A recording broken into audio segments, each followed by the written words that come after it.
we've been fighting for this for over 15 years, you know, because we want to know why they want the houses, and nobody will tell us. The only thing I know is they just want a flat miss. That's all they want to do is flat miss. They say they're too far gone and they want to build bigger houses. There's nobody wants two-bedroom houses, but I'm on my own. Maria's on her own. The two-bedroom house is well big enough for us, and there's loads of people like us.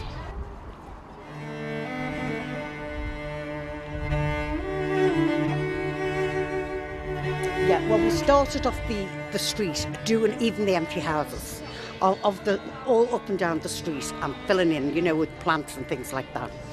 And then we, as I say, right from the top to the bottom, and then we got these big planters out, and we've got all of those going, and we grow runner beans, tomatoes, potatoes, salt parsley and nasturtium still up at the top. We have a bay tree, we've got pear trees, we've got an apple tree, we've got all kinds of fruit trees in the street, and we've got, well, just about everything to feed ourselves, really, if we wanted to, well, vegetable-wise anyway, and fruit-wise. I'd like to see these done up and everything and back how it used to be. The shops, like we were walking down Granby the other day and just saying how run down it looks and terrible now. It'd be lovely to see shops building up again and community all getting back together, really. I'd like to come back down myself and that. I mean, our community does really pull together and does things together. Not only the street market that we're doing here, but we do the streets in bloom. You know, everybody gets out and starts planting, and everybody, you know, knows each other and pulls together and tries to make the best of what we've got here. You know, tries to make it better. That house, number 44, was lived in up until a few months back. 2 years ago, it was totally and utterly refurbished and sold to the people. It was a Nigerian church group. They bought it for under 50,000. The council, through English partnerships, who were responsible for the houses, so the council can't take the blame because they don't belong to them. Right, paid, I understand, it's £90,000 for it. A couple of weeks after they bought it, they sent in IPS security who gutted the house. That house was fit to live in, and they gutted it. They took everything out that would make a house livable in carpets, doors, bathroom suite, the lot. And now it's boarded up, and they don't even have the imagination to let it go for a short let. You know, we have a housing problem. To me, it's theft from the people of Liverpool, of their heritage, a beautiful street and homes for people who need them that could be refurbished. How much are they paying IPS to look after the security here, to make sure the houses are so-called safe? You know, how much of your money, if you're a Liverpool taxpayer, is being wasted? Yeah, it's everywhere you look at it, it's theft. Total disregard for the people in Liverpool and total disregard for your money, for the properties, for the city's heritage and for people who need homes.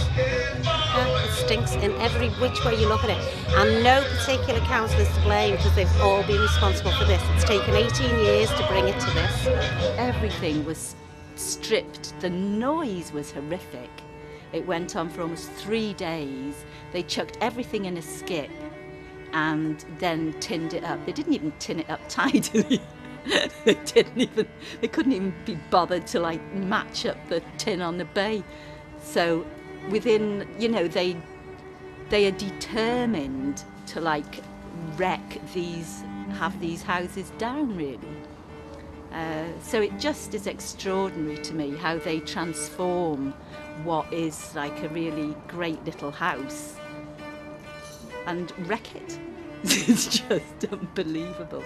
And there are so many people want to come back to this street. There are so many that want, if they pay the money, if the council would sell it to them, they would do them up themselves, and we would have a thriving community again in this street.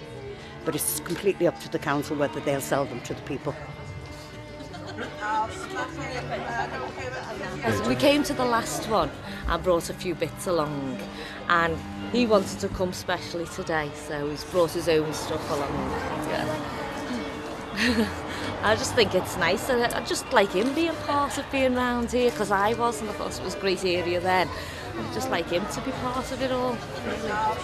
What I would like to see is the shops back on Granby Street, the variety of shops that used to be on Granby Street. It used to be a fantastic shopping street that used to go all the way into town. It did get cut off, which I think was, you know, not the best thing to do, and now look at it, you know, the shops are all decrepit, but there's people in the area that want, you know, shops there. I would love to have a shop there. So that's really like what I would like to see, and obviously all the, you know, everybody having houses that they can live in. You know, there's a lot of people that have got moved out of the area. They would like to come back in again, and that's what I would like to see happen.